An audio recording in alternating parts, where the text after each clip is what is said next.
Why isn't it possible? It's just not. Why not, you stupid bastard? He does exactly what I do. But better. Devin will grab that, all right? Guys, wait up.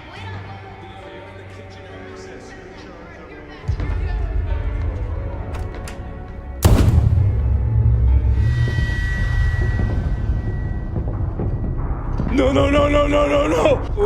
Wait. Hey. Wait.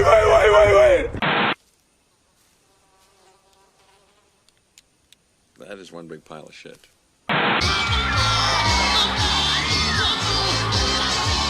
You think you know bad, huh?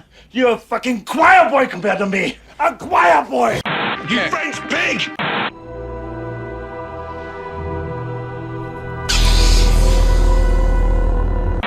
虽然我们已经不是当初的自己，我为你而荣。 Oh, I'm so happy to be here today. Yes. Oh, it doesn't matter who. Evelyn， 你在哭吗？我看到我的生活，如果没有你，是多么的美好。It was beautiful.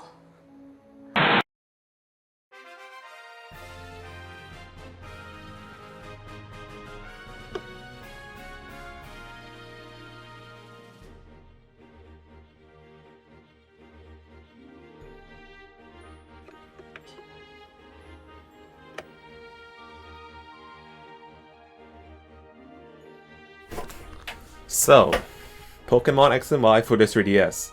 It was the first Pokemon game on the 3DS and it opened the 3D era of Pokemon. Is it a great game? Not really, but I don't think it's worthless. Many cite Pokemon X and Y as the start of the downfall of Pokemon. However, some cite it as an underrated gem that gets overlooked. Therefore, as it's time for the release of the new Pokemon game Scarlet and Violet, I think it's due time that we look back at these games that started the 3D era and see which opinion is right. I want to cut through the hype and judge these games fairly. This is a straight up review of Pokemon X and Y released in 2013 on the Nintendo 3DS.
Part 1. Reputations, Incomplete, Parallels, and Reasoning.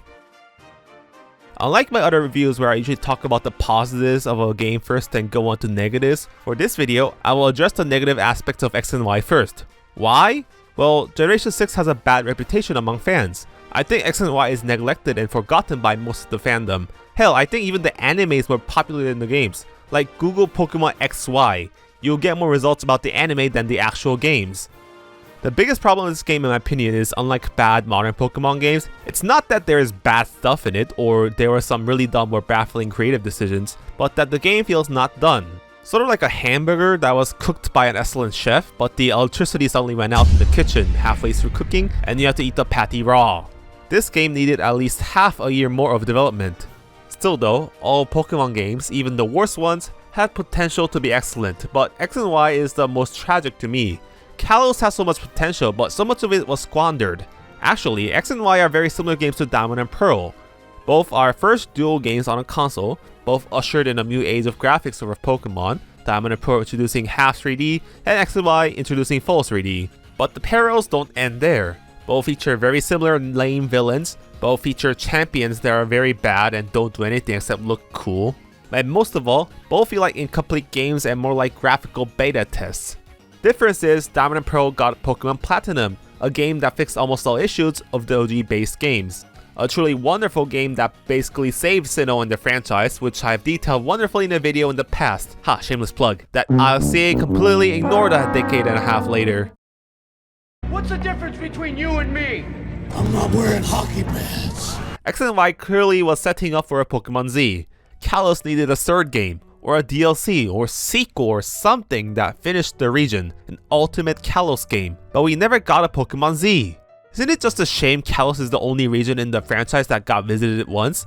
Every other generation have been expanded upon either through third versions, sequels, remakes, ultra shitty cash grabs, and DLCs. Poor Kalos. Still, while you might expect me to call a Pokemon Company greedy or Game Freak lazy, rushed and cutting corners for releasing an incomplete game, to play devil's advocate, I kinda understand what situation they're in though. You see, the Nintendo 3DS was revealed in 2010 and released in 2011. When Black and White 2 came out, Nintendo's newest handheld console was already a year old, and 2 years old by 2013. Pokemon has always been the franchise that carried Nintendo's handheld console sales, so Pokemon desperately needed a new game in 2013. Like, imagine if they actually skipped 2013 and released this game in 2014. Fans would have been rioted and asking for a new Pokemon game on the new handheld system. Nintendo would have been unhappy their new system is not getting a major release from a major franchise. 3DS sales might have not actually gone up and stayed bad like at its launch and became a failure of a system like the Wii U. Point is, Pokemon and the world needed X and Y in 2013 and there was no room for delay. However, while we can be sympathetic to the situation the developers were in, it doesn't change the fact that this game is incomplete and we're here to judge the game on its own. So, what parts of the game is unfinished? Part 2. Incomplete. Let's get the obvious one out of the way. Some areas in the map just feel incomplete. Biggest example is of course the Kalos Power Plant. The power plant is a dungeon under the area known as Route 13. This place has many doors that should lead down to a power plant. You expect this to be like a Whirl Island situation where it's a dungeon with multiple entrances that lead to different places, right? But in truth, only one of these doors actually leads somewhere. The rest are decorations. They were obviously planning a much bigger dungeon for this part of the game, but scaled it down. As a result, Kalos Power Plant is kinda tiny, and probably the biggest moment in the game that stinks incomplete. The second biggest sign is of course the in-battle trainer models. So in this game, random generic trainers in the field have chibi models in the overworld, but when you battle them, this 2D image appears. Look, I don't mind random NPCs not having 3D models in battle, and most of the illustrations are really well drawn. However, they gave important trainers in the story like the rivals/friends, or the Pokemon Professor, or main antagonist Lysandre 3D models and animations, and all of them are animated pretty well. I like that important characters get special treatment, sort of like how in the Generation 4 games, only important NPCs got animated sprites. But they had to ruin it by not giving gym leaders animated character models. May I ask fucking why? Except for the rival, professor, antagonist, and champion, aren't gym leaders like the most fundamental important characters in any Pokemon game? Hell, they even made a gacha game that is mostly consisted of gym leaders. They're that much of a foundation of the franchise. But since the gym leaders are just images, I feel like I'm not fighting a gym leader but fighting a PNG image you find on Bulbapedia. It's just a shame.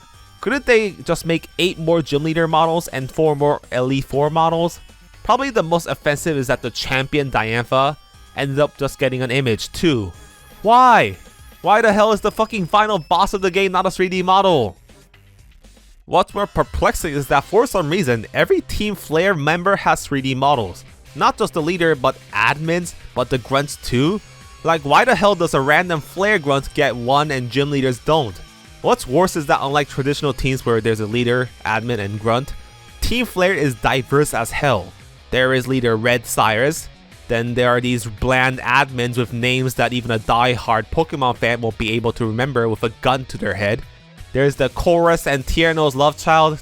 There are just separate, regular, generic male and female admins with no names for some reason, which other teams in the series don't have. And finally, there are the generic grunts, male and female. What were they thinking? Why have so many Flare grunts? Why have more admins than usual when they're all bland? Why animate them? instead of the more important NPCs. I feel like when they were developing this game, they first started making the models for Team Flare, then they realized it's already 2 days before release, so they just released the game in its unfinished state. Pack it all up, only the gingers get 3D models. Another big sign of incomplete is the fact that there are no post-game areas. Even the previous first generation games like Diamond and Pearl and Black and White had areas to explore after beating the champion. Diamond and Pearl having the Battle Zone and Black and White having Eastern Unova. But in this game, after beating the game, you ride on a bullet train and get to explore one city. That's it! I feel like they were planning to make more routes for Kalos, especially in the southern part because Kalos is actually not France, but just northern France, but again, ran out of time. Part 3, the characters. The story and characters of this game feel incomplete too. I'm just gonna say flat out, I think X and Y have the worst story in the entire franchise, tied with Diamond and Pearl. First of all, let's talk about the awful supporting cast in this game, starting with the rivals. This game has 4 freaking rivals, the most out of the entire series. Oh, I'm sorry, they're called friends, not rivals. Stop being such a pussy! Junichi Masuda, director of the game, stated in interviews that he wanted this game to feel like an adventure through a region with a group of friends unlike other games in the series. Traveling around the region as a group of best friends sound like a good fun idea on paper, but it's a really bad idea for Pokemon actually. Firstly, this is not traditional JRPG where human characters form up a party so you can travel around with them. In Pokemon, the creatures form the party, not the humans, meaning you can't control 5 characters at once. In Pokemon, more rivals just mean more forced script encounters and battles. Because of that, the game doesn't have time to flesh out these guys and make them interesting. It feels like there's too much for the runtime. Like your other sex rival, Callum or Serena. Their character is, they're jealous of you, kind of. I really think they should have done a Brandon and May romance thing if they're gonna do this. They don't have an arc, they're just a straight line, bland. Then there's Trevor. Run, you little bastard! His character is, he's a short nerd and he likes taking photos. That's it. Maybe if they made him the NPC in charge of a photography minigame or side quest involving pictures, he would have been more memorable, but nope, he's just a short kid. The worst is Tierno. His whole character is, he's a fat guy and he likes to dance. Couldn't they get him more interesting stuff like his parents being assholes who don't like music or something like Bianca? A Footloose situation. No, he's just a guy who likes to dance. And they could even animate a scene of him dancing with a Pokemon out of a Pokeball. Give this guy a Ludicolo or something for God's sake. The only rival I liked is Shauna, because they gave us a pretty nice cutscene with her at Not Palace of Versailles with fireworks, that's memorable. And she actually has some depth, like being bubbly all the time but being super serious in serious moments. But even she's way too pandering sometimes with lowly bait and creeps me out. Ugh. There are also other characters that don't go anywhere and feel like they were meant to be in charge of some new content that got cut. For example, do you remember Dexio and Cena? They're Professor Sycamore's assistants, but they dress up like superheroes and show up sometimes. Oh, what is up with that? You don't get to battle them, so they're walking text box generators like Lilia. These guys don't even get official artworks, by the way. When these two showed up in Sun and Moon later, I genuinely didn't remember who they were and I was like, Who the fuck are you? the gym leaders and Elite Fours are so bland too. They just stay in their gyms and league all the time and don't participate in the story at all except for Karina. We're back to Gen 1 or 2 level of basic characters. It's just made worse from the early thing about them just being images, so they really feel like pictures, not actual characters. Remember in the previous generation, the gym leaders had larger roles in the story and were super memorable? That's gone here, I guess. Thank God this was fixed in ORAS because the Hoenn gym leaders are so much better. I think the game had more plans, but they scrapped it midway. Like one of the Elite Four mentions she was actually part of Team Flare in the post-game out of the blue. But she didn't appear as a Team Flare member in the main campaign, so it has nothing to do with anything at all. Why even mention that if it has no impact in the story? God, this feels like the Rise of Skywalker of Pokemon games. Ray, I never told you Ray. Part 4, the story. Let's talk about the story too, cause it's a mess. After Black and White's okay attempt at an actual story, I actually thought Pokemon could write a compelling plot again. Boy, I was wrong. Again, it feels like another Diamond and Pearl situation where the story feels half-baked and rushed out with lingering plot threads. First of all, just like Diamond and Pearl Cyrus, You get Lysandre, Lysandre, oh fuck, who cares? An evil team villain who wants to remake the world in their own image. Only difference is Cyrus thinks the world is incomplete, and Lysandre thinks the world is not beautiful. That's it. Worse, unlike Cyrus, who got much more deep character development in Platinum through the Distortion World thing, he got like nothing to explain why Lysandre thinks the world is not beautiful and he has to go all super villain. He's just a potential douchebag that no one can relate to. Even worse, they tried to do the whole twist villain thing even though his design screams Team Flare. Someone drove a hot dog-shaped car through the window! We'll close our eyes, just take your car and get out of here! Sir, that's clearly your car. Wrong! There's a reason why ProZD's character for stereotypical twist villains is named Lysanderov. Why not make him wear clothes that hide his reddish mane hair or some shit? And I guess they did that right with Legends Arceus. Kudos there. Lysandre is probably the worst Pokemon villain in history, other than Rose maybe and DP version of Cyrus. Finally, the whole main plot other than beating the champion thing, the plot with Team Flare and AZ and the legendaries, I want to ask Masuda, or whoever wrote the script of this game, what were you guys smoking when you came up with that? Like seriously, the lore and plot of Kalos kinda went off the rails and is batshit insane. So get this, you know the game has a very bright atmosphere and it's about a fun journey with friends, right? But the main baddie's plan is waking up a legendary Pokemon so that with said legendary Pokemon he can use an ultimate weapon that can apparently destroy everything somehow. Said ultimate weapon was built by an ancient king 3000 years ago and apparently Mega Evolution channels the same energy. Said king built the machine because he wanted to bring back a dead Floette, but the Floette was sad because the king killed a bunch of Pokemon with the weapon and leaves him. Said Floette died apparently because there was a fucking war 3000 years ago for some reason. Apparently the weapon made the king immortal, so he goes around dressed like a homeless guy and taller than Shane Madej. What's happening? Look, I don't mind overcomplicated, fucked up lore in my children games. Actually, I love these kind of stuff and kiddie stuff because it's kinda awesome to traumatize children. But all of this dark, twisted lore doesn't have any bearing in the story. This cinematic that explains the backstory comes out of nowhere. The only relevance is that it explains what the weapon the emo baddie is trying to use is. It's just some pretentious exposition. What they really should have done is A. Flesh out Lysandre and Team Flare more, and B. Flesh out AZ and his backstory more, not with some stupid exposition dump cutscene. Again, it feels like they had more plans for AZ and Lysandre and Legendaries and Zygarde, but they stopped writing after just writing half of the script. But you might ask, will Game Freak build upon this Kalos lore that is interesting but never utilized well in a remake or something? Probably not, because the developers seem to have forgot what the fuck was going on in X and Y. In Pokemon X and Y, the giant immortal guy Az, what was his deal?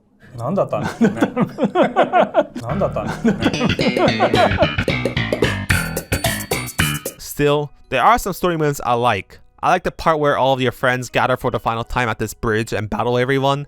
The bridge of friendship, I guess. I also like the ending cutscene where AZ reunites with Floette. Kinda cute. Worth becoming a meme format, I guess. Part 5. Too easy. We need to talk about the other big issue with this game, and that's the difficulty and the EXP share. It's only fitting that the game based on France has the most pathetic difficulty curve. Their character might as well be German, right? This game introduced the infamous EXP share. Up until Generation 5, the EXP share was a held item to give to one single Pokemon, so they get EXP when your main Pokemon gets EXP. But in this game, they changed to a key item so that every single Pokemon gets EXP, not just one.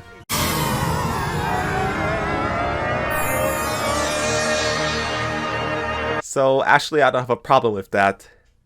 Look, I don't like grinding in games, especially RPGs. I'd rather be doing something productive like doing my taxes, instead of grinding by battling wild Pokemon. I recently played Sapphire on my own time, and I'm now traumatized from using the Trainer's Eye feature on the Pokénav to rebattle trainers all over Hoenn. I think making your entire Pokemon team grow at the same rate is a really nice feature that gets rid of mindless grinding. The problem is not the EXP share, but the level of the Pokemon NPCs. It feels like they developed this game with the old EXP share in mind, and the Mew XP share was added on like at the end, and no one playtested this thing because you get overleveled really fast. Like, you know how most gym leaders usually have Pokemon with much higher levels than you in the past games, right?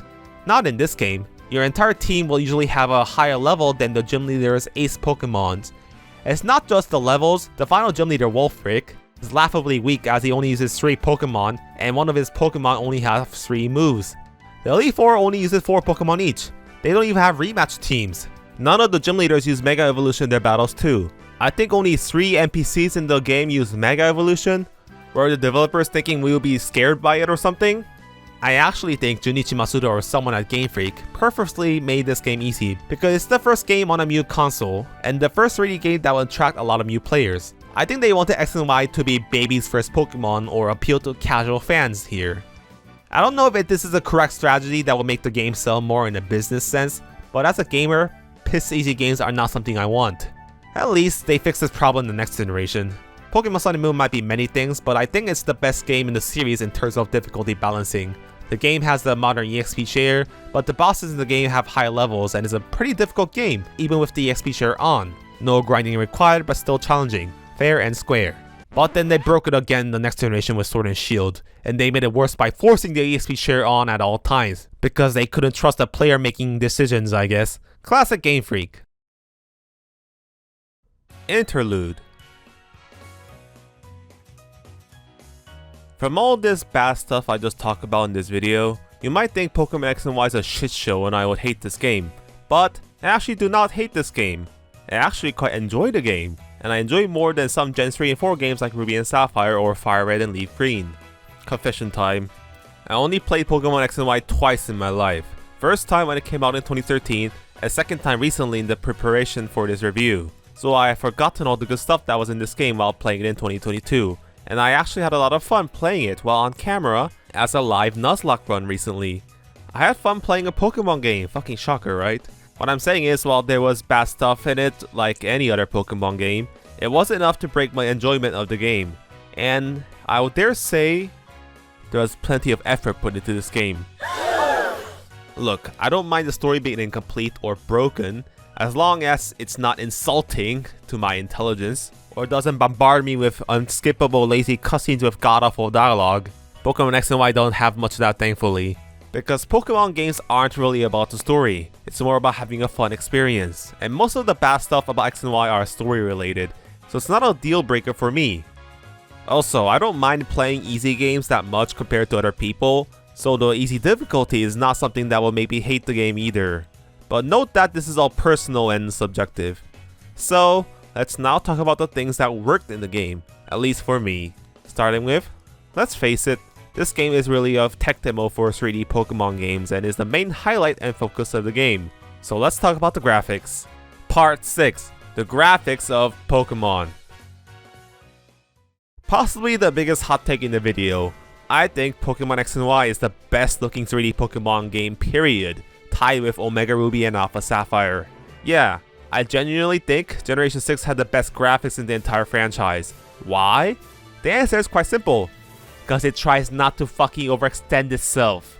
Recently on Twitter, I saw some tweet go viral praising that Generation 6 games looked really good aesthetically, and people were saying, oh, it's dumb media fans going through the cycle again, now they love shitty graphics now. I just want to say these people, stop fucking gaslighting, damn it. When this game came out in 2013, everyone was floored by the game's visuals. I think the game looked amazing back then, and still do think it holds up today. Please keep in mind the system this was on. It was on the 3DS and this game looked really good for the 3DS compared to other games on the console. Like, I think most people don't realize that most 3DS games don't look that great, especially some JRPGs by third-party companies. The 3DS Pokemon games look better than the average game on the system, due to probably the art style that's just cartoony enough and use cel-shaded graphics with some textures. Out of the 3DS games I've played, the only games I can think that look better than the Gen 6 and 7 games are the first-party Mario games like Super Mario 3D Land and Zelda games like N64 remakes, and that's it. Pretty impressive feat in my opinion. The problem is not the 3DS game's graphics, no.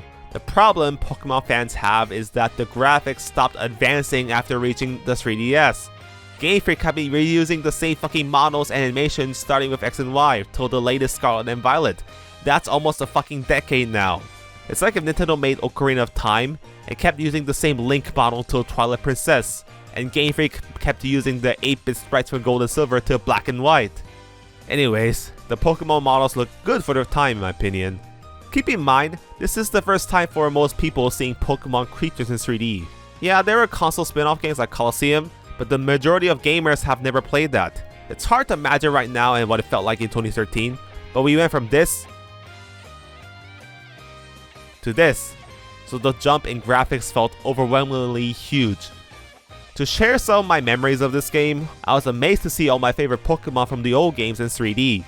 I wanted to see what Pokemon that worked in X and Y looked like in 3D so much that when the Pokemon Bank was first launched, I transferred my favorite Pokemon over to the new game, just to see what they looked like in 3D.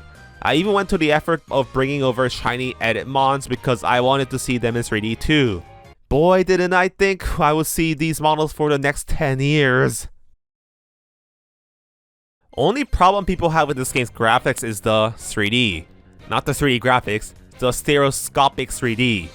You see, when this 3D Assist 3D mode is turned on, the frame rate of XY drops to like 15 frames per second, and you can only turn on the 3D in battles and a few areas.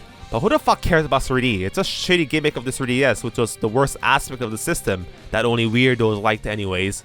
And most of you will probably be playing this without 3D turned on, or on 2DSs, or on emulators, right? Also, the game runs mostly fine with the 3D turned off. I did notice some frame drops when flying Pokemon were on screen, but it's a turn-based JRPG. It's not too big of a deal, at least for me. I see some people these days retroactively complain about the animations of attacks, but I think you have to remember that this game was designed for a console with a screen the size of an iPhone 4. It might look bad with the footage blown up on your 1080p modern devices, but on the original 3DSs, it looked quite good. And some attack moves were fucking amazing to me as a kid. I remember the attack of Brave Bird be super badass. Close combat was also rad. And retaliation was metal as fuck. Again, it's not this game's problem, but modern Pokemon games have never updated this and kept reusing the same fucking shit on HD consoles. Speaking of modern Pokemon games, you know, if they were ever gonna do a national dex cut, stop bringing back old Pokemon from the previous gen, I think it should have happened here with this game. Or at least, I think I would have been more understanding if they decided to stop it starting with Generation 6. You see, designing 2D Pokemon sprites and 3D models is a completely different amount of workload. It takes much more effort to design 3D models. If they said, since 3D Pokemon models are harder to make than 2D models, we will not be supporting the National Dex anymore in 2013, I wouldn't have been too mad. But the fact that they went the extra effort to make sure that every 721 Pokemon, 649 of them returning, gets 3D models so that we can bring them to the newest generation, make sure that every attack from the old games are in X and Y, it shows that they still cared in Generation 6. In the Black and White 2 review, remember how I stated that they did things they didn't have to, but they did? Well, they did it here. They didn't have to introduce a Nintendo's clone minigame of petting every single fucking Pokemon that existed till then with each own customary animation, petting zones, and facial movements, but they did. That's kind of why it's hard to hate this game and call XY lazy. They didn't spare any expense of making a real, full 3D Pokemon game. The reason why I call modern Pokemon games lazy for not having the National Dex unlike X and Y is because they've been recycling the same models for almost a decade now. There's no single excuse for not having all Pokemon in one game, except for the lack of time or effort. How is it that a tiny 3DS game was able to create over 700 plus new original 3D models and animations, but modern games can't even be bothered to just port and copy 3D models and animations? Do you get the difference and see what's the problem here, you fucking stupid Game Freak dick riders? Part 7, 3 times 151. I guess let's talk about the Pokédex quickly before moving on. You see, this is a game directed by Junichi Masuda, so of course it'll have the 151 Pokemon on the local dex, because it's the number of the best generation and region. But 151 has always been too small of a number, a complaint I had about Diamond and Pearl and Black and White. So, for this time, Lord Masuda showed us mercy and tried something new. And we do have the 151 dex, but There's 3, actually. basically, there's 3 local dexes in the game. Central Kalos, Coastal Kalos, Mountain Kalos, each with about 151 Pokemon each, so there's about 450 Pokemon total in the local dex. The biggest number for a local dex yet, even beating Black and White 2's giant 300 dex. And I love it. You see, Generation 6 didn't introduce a lot of Pokemon. Typically in the past, Each Mew generation would introduce about 100 to 150 Mew Pokemon per generation, but Generation 6 introduced 72 Mewmons only. While this sounds lazy on paper, I don't mind. After all, we're seeing all the old Mons in the Mew Light with 3D models, so they feel fresh again. Most of the Mewmon have really great design. Shout out to Gourgeist, Aegislash, and Klefki. Also, as mentioned, there are such a large regional dex that there are so many Pokemon to choose from. There's plenty to catch them all and use in runs. Part 8. The world that Game Freak was proud of. Aside from the Pokemon models, the rest of the game looks visually good too. First of all, the battle backgrounds. You know how in modern Pokemon games they can't even be bothered to render proper battle backgrounds during battles? I remember when you fight Rose's henchmen in Sword and Shield on the streets of Wyndon, you just fight in blank voids. Or any of the city battles in BDSP, you just fight in orange fucking voids. Lazy, rushing, and cutting corners. However, this game came out before USUM and Pokemon Go killed the franchise, so it's not lazy, rushing, and cutting corners. The battle backgrounds all look great. The forest areas look like a real forest in battle, the beach areas look like a real beach in battle, and most importantly, wow, a city with buildings, lights, and windows in the background when you fight someone in a city? Impossible. There's plenty of unique battle backgrounds too in this game. Notice how when you fight Shauna in Aqua Core Town, you can see the town square in the background. When you fight Karina in Geosenge Town, it's not just plain forest background when in battle, but you see the town huts. When you're going through the route that looks like a garden path to Parfum Palace, the battle background matches that too, with the bushes and trees. When you battle in Team Flare's HQ, it has its own unique background too. And when you fight AZ in the epilogue, they have the red carpet, lights, and everything from the cinematic too. Again, this game is full of effort, not lazy with detail.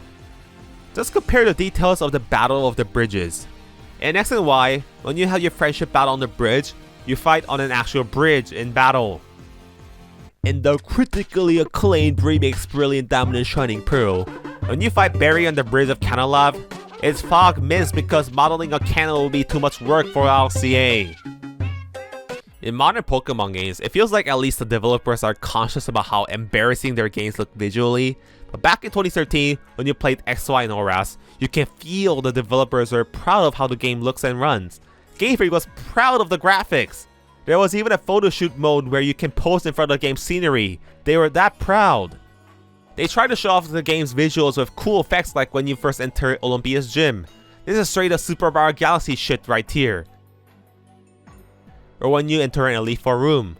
We got a good Smash Bros stage from this. Or they play around with the camera to show off the cool grandeur locations they built. Actually, the reason why I like Kalos so much is because many places feel grandeur with neat architecture and cool scenery.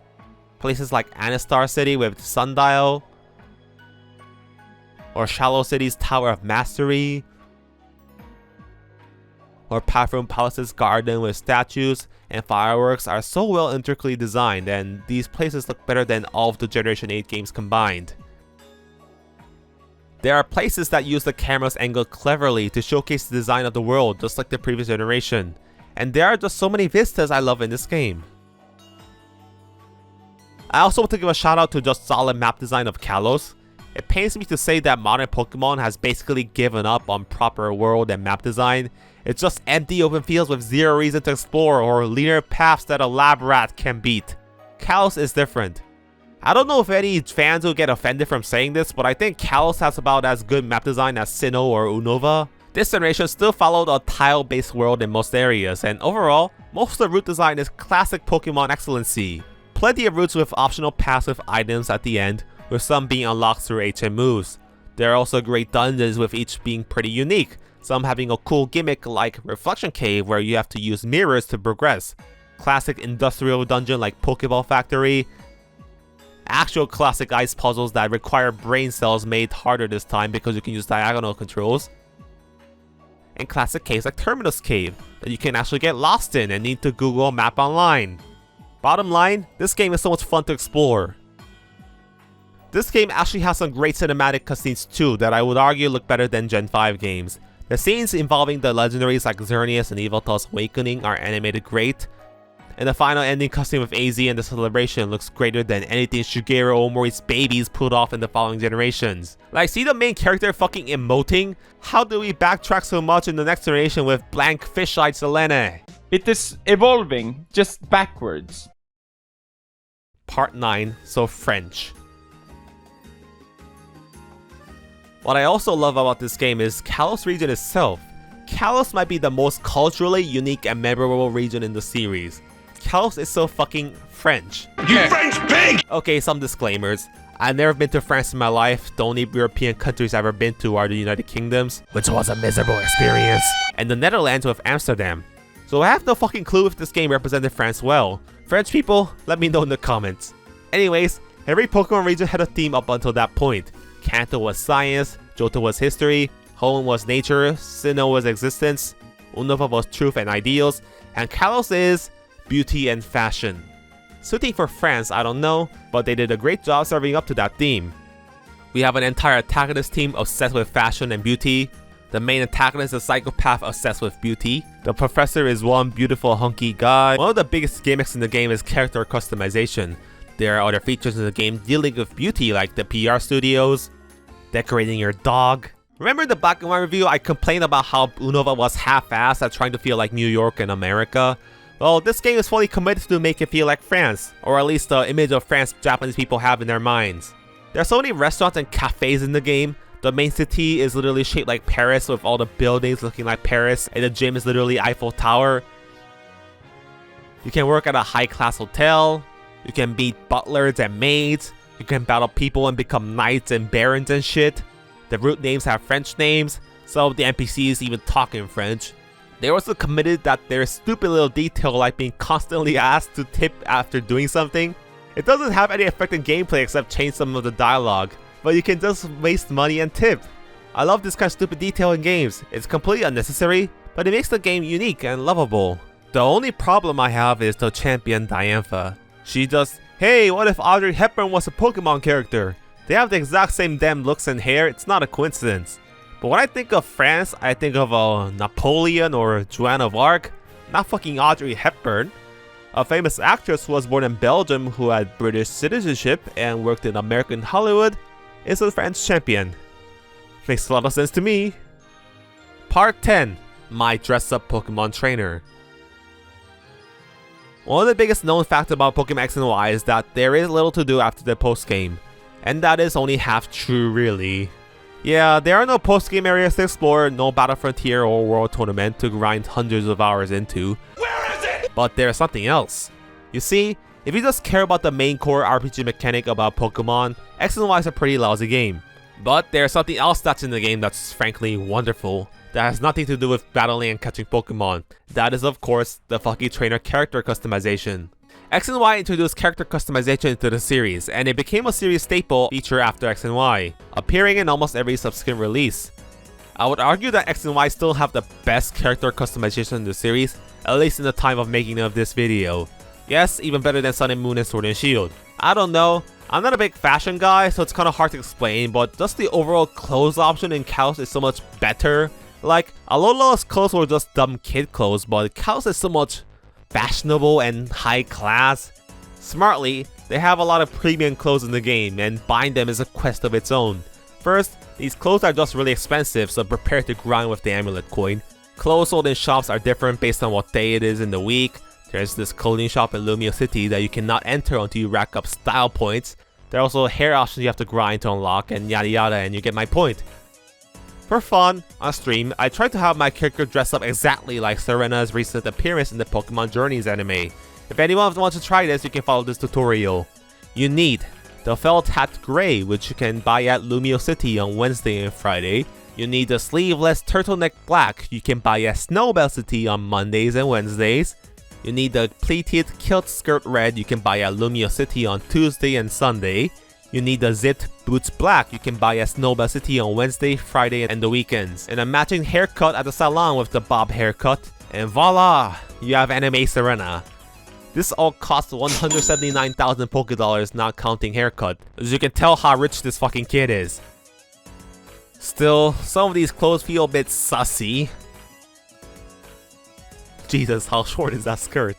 Thank God for censorship or this video will be demonetized.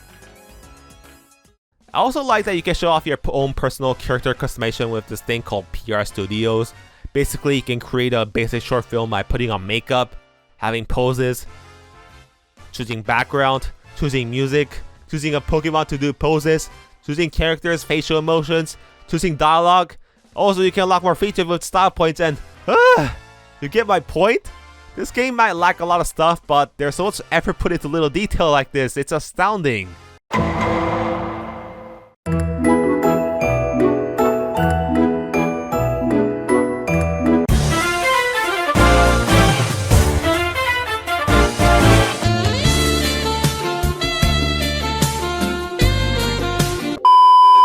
The only problem with this character customization is, Game Freak is blatantly sexist with the clothes. You see, X and Y is the only game in the series where I recommend you play as a female protagonist because you'll be literally missing out on content if you choose a person with a dick.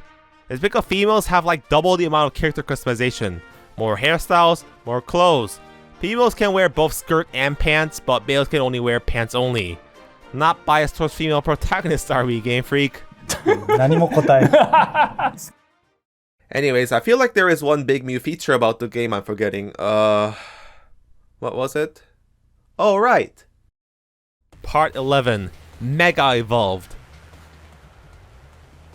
Let's talk about Mega Evolution, probably the biggest hot thing that was all in the promotional material, and the main reason so many were hyped for this game. This game introduces Mega Evolution. Some special Pokemon, when held a stone, can Mega Evolve during battle. Basically, they go into Super Saiyan mode. Their stats go up, their design changes. However, this only happens during one battle and the Pokemon reverts to normal when the battle ends. It's really more of a form change than evolution, but evolution sounds cooler. Back when this was first introduced, I thought it was just a cool but just okay gimmick. Yeah, it's cool to see popular Pokemon like Gardevoir or Lucario get Mew forms, but meh. I'd rather see permanent Mew evolutions or forms. Thankfully, we kinda got that in the next generation with the regional forms, which is something I really enjoy, by the way. But after Generation 8 introduced Gigantamax and Scarlet and Violet is introducing, what do you call this shit? It should be named Crystallization. That's such an easy way to say. It's Terrestrialization. Stupid fucking name. Anyways, after Gigantamax or Terrestrialization, I kinda miss Mega Evolution. Gigantamax just feels like, duh. What if Pokemon became really big, yo? And Terrestrialization just feel like, duh, what if Pokemon became erect? I mean hard, I mean a rock or crystal. Mega Evolution looks more cooler and a cooler concept. The Mew forms of all the Mega Evolution, minus Garchomp, looks badass as fuck. God bless Ampharos with the Fabian hair. But then again, I read some error interviews Omori and Masuda felt bad because only a select few Pokemon got special forms with Mega Evolution and the rest didn't. So they wanted to introduce a mechanic where every Pokemon can change form and become special. This resulted in Z-Moose, Gigantamax, and Meph. I agree with this kind of sentiment. Hell, there's poor Flygon not getting a Mega. This sounds like a good idea on paper, but the fact that they gave special Gigantamax forms to classic fan-favorite Pokemon like Pikachu and goddamn Charizard kinda beats the whole purpose, doesn't it? I don't know, I have mixed feelings about Megas. It's a cool mechanic and feature, and I enjoy using it in X and Y and more in ORAS with the newer forms, but I wasn't too sad when it was deleted in Gen 8, unlike the National Dex. I don't know how competitive Pokemon players feel about Megas. Is it bad or good that it's gone? But for me, I feel no strong attachment to Mega Evolution, honestly. Part 12, Music. I also want to give some praise to this game's soundtrack. This review has gone over time anyways, might as well talk about this. Pokemon has never let us down with music, and this game didn't disappoint us either. But they could have. After all, this is the first game in the series that doesn't use in-game video game sound fonts for the music. They use digital original music composed on a synthesizer or with real orchestra for the first time, and put it into the game. So it's realistic music instruments being used in a mainline Pokemon game for the first time. Since this is Masuda and his team's first work on such a Mew platform, they could have been uncomfortable with the Mew work environment, but they didn't let us down. Like, this game's soundtrack is amazing and super underrated in my opinion. While the Rivals may be the worst in the entire series, I think their battle theme is the best in the entire series. Also, even though I have never composed music, so I may be talking out of my ass here, but one of the limits of video game sound font music is that you can't play soundtrack with long notes and slow tempo without having it sound weird, because it's technically a bunch of beeps and boops. What I'm saying is that parts in the tracks with long notes could exist in the older games. For example, this part of the gym leader theme,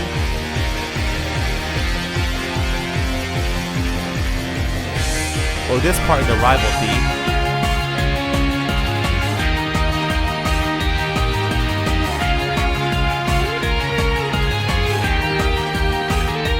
or this part in Lissandra's theme,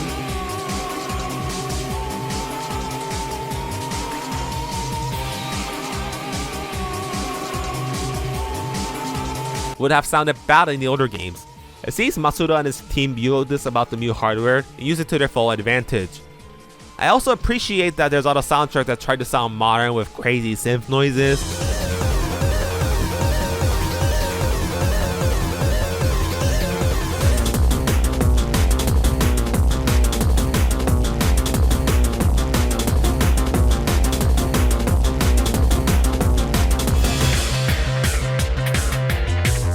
But there's also soundtracks that use a lot of classic orchestral instruments.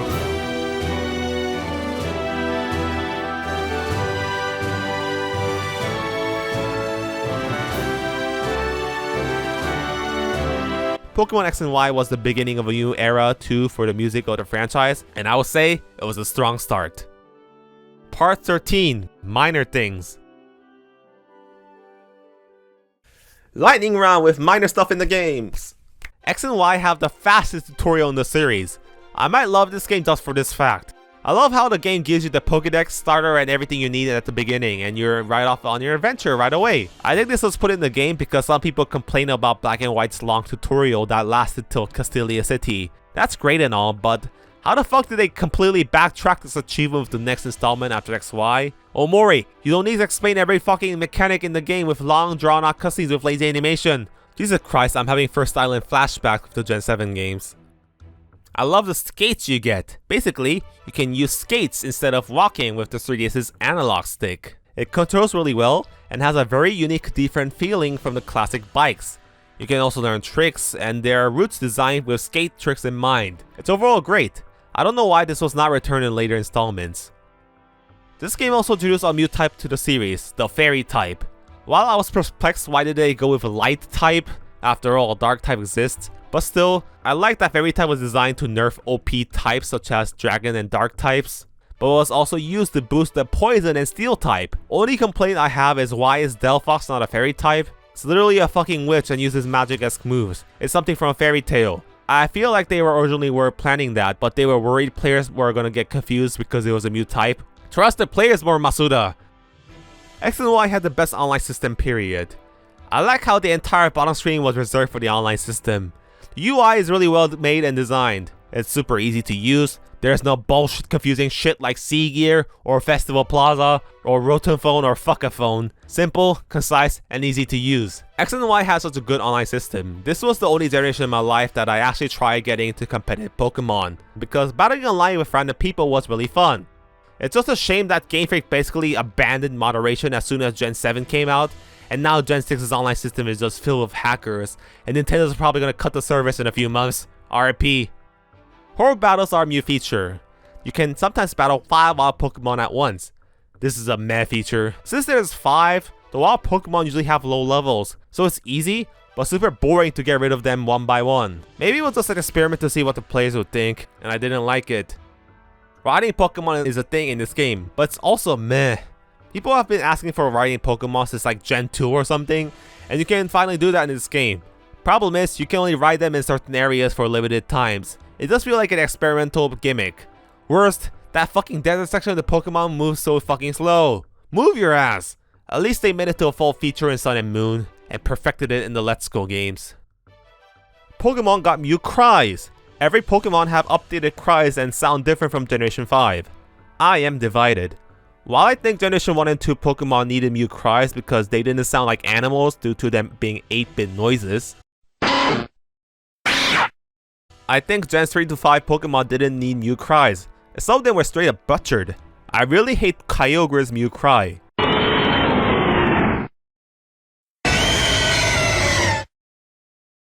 Also, for some reason, Pikachu only talks. It's super distracting. That's the end of the review, ain't it? I think I covered everything. Oh wait. Part 14. Looker post-game rant.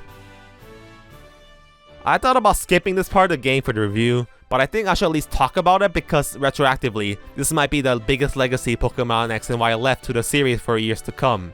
The goddamn Looker quests. So I mentioned how Pokemon X and Y have no post-game areas. Well, they kinda compensated us with something else, and that is a 3-hour-long story quest that takes place in Lumiose City. You meet Looker. Yes, that police detective character that originated in Platinum who was completely forgotten in the Gen 4 remakes. He signs you on a task to solve a mystery of crimes in Lumiose City. It sounds like a fun idea on paper again, but it's executed terribly. First, the game makes you just aimlessly run around Lumiose City for a bunch of fetch quests. I haven't really talked about Lumiose, so might as well here.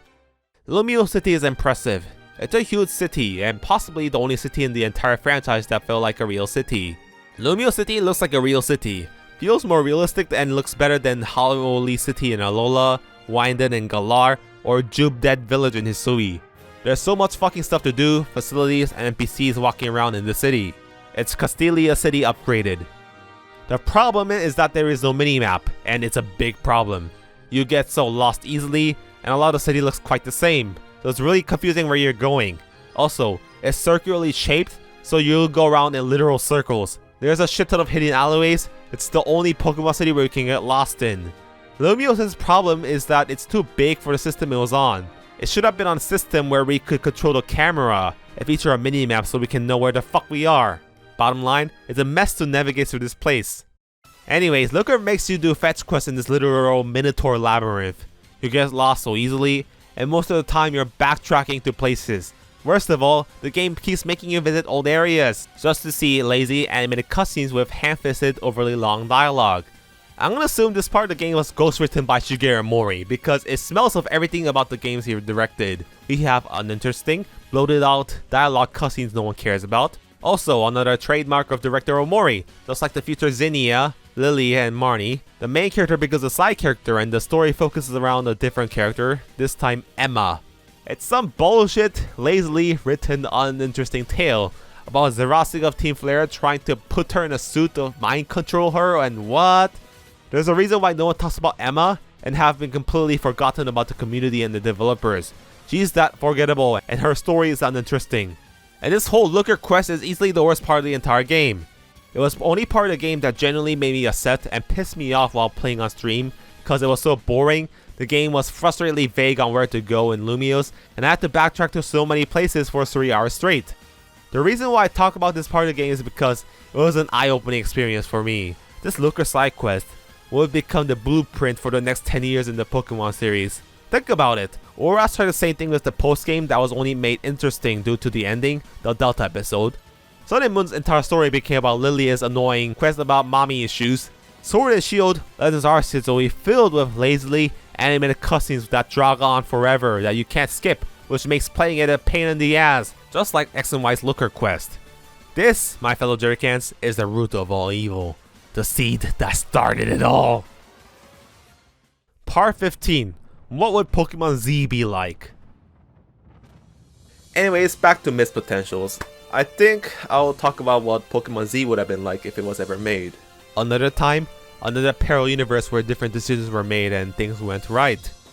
Pokemon Z's story would have been more about Zygarde, just like how Platinum had Giratina and Emerald had Rayquaza. Zygarde wouldn't have been some bullshit collecting side quests, but a true legendary, a Pokemon that protects and watches Kalos' ecosystem from its cave underground. When Lysandre activates the weapon after capturing both Xerneas and Yveltal, perhaps Zygarde will appear and stop it, just like some other Green Dragon legendary. The game would also expand on the existing content. There will be more Mew Mega Evolutions, like how ORAS added more Mega Evolutions for Pokemon that needed it desperately, like Flygon. Instead of just Kanto starters getting Megas, it would have had the Kalos starters themselves get Megas.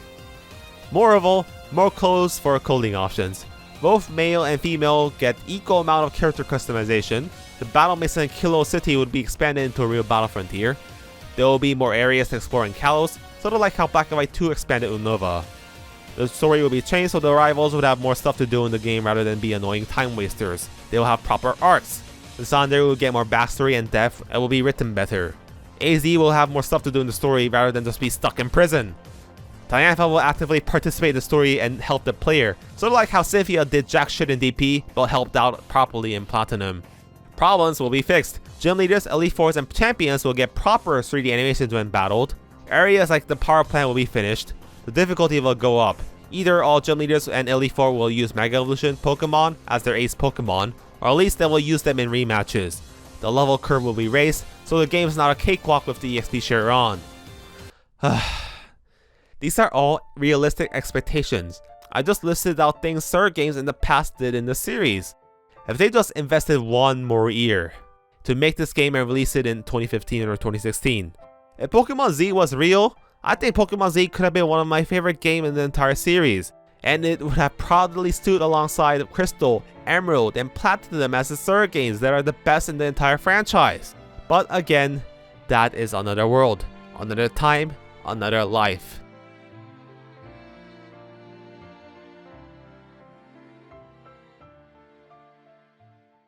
This review turned out a lot longer than I thought it would. I guess defending games that I think gets too much undeserved hate makes me talk a lot. While X and Y weren't very good games, X and Y was a good blueprint. A blueprint for future Pokemon games to follow. Sort of like how Ruby and Sapphire might have been a mid-game on its own, but it wrote the blueprint foundation of modern Pokemon in Generation 3. I think the next game, ORAS, followed this blueprint well. It became one of my favorite games in the franchise. Sun and Moon had some mistakes, but overall, still a refreshing game that stood on its own. A lot of people say X and Y was the turning point of the franchise, but I think I explained pretty well in the past that everything went to shit starting with the success of Pokemon Go and Ultra Sun and Ultra Moon, not Generation 6. What a shame, this game has a really bad rep. I personally think this game is better than other first Mew console generation games like Ruby and Sapphire, Diamond and Pearl, and Sword and Shield. Ruby and Sapphire because there's more stuff to do, Diamond and Pearl because it's not mentally cancer to play, and Sword and Shield because the game doesn't rate my eyes. The biggest catchphrase of this channel is of course, lazy, rushed, and cutting corners. While this game is an incomplete mess, I will say it's neither of these three things. It's incomplete, but there's a lot of work that got put into it, so it's not lazy. This game might be unfinished, but there's still a lot of stuff to do in the game, so it's not rushed, and I don't see a lot of cut corners. I guess what I'm saying is that X and Y wasn't at least embarrassing to play. Despite being an incomplete game, paradoxically, it's not an incomplete game if you think about it, at least compared to modern games. They didn't cut out any old Pokemon, the National Dex is still here like Gen 5, all the major features such as triple battles from Gen 5 are still here. There are a ton of new features to be excited about like Mega Evolution and Fairy type that were carried on to the later games. Like, it at least completes all checkboxes for a complete Pokemon game in my opinion, which modern Pokemon games even can't be bothered to do so.